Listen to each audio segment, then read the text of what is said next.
Kag sa good vibes, pag-uot sang traffic sa highway sa boundary sang Ibi Magalona kag Victoria City ang nasolusyonan pinaagi sa pagbinuligay sa mga pumuluyo. Atong saksihan sa report ni Romeo Subaldo.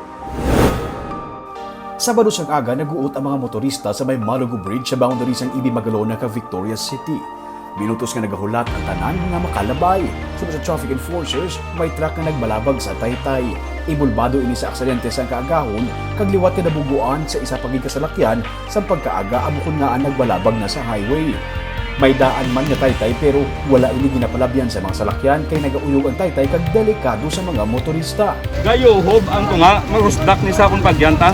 Ang inang part, sir? Ang ini nga side Hindi na pwede. Hindi pwede mag. So, dapat kaksunan ni truck, sir? Amo nang ginapaulat pa namon subong ang piloder ka bimsi na lang na ma-rescue. Kapakato na naman, subong. sir? Sige. Mga motorsiklo kung tricycle lang ang nagtugtan nga makalabay.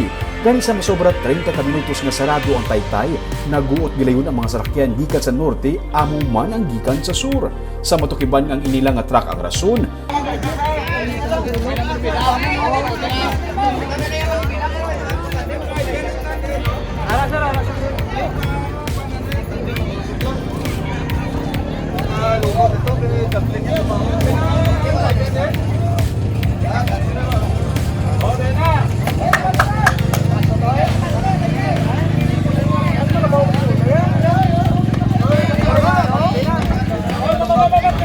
Up.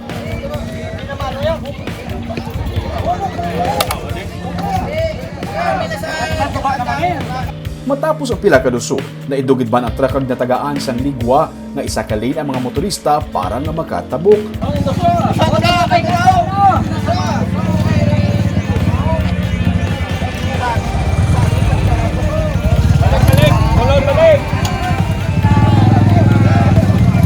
Sa unhan, malawig naman ang pilahay sa mga salakyan gikan sa norte.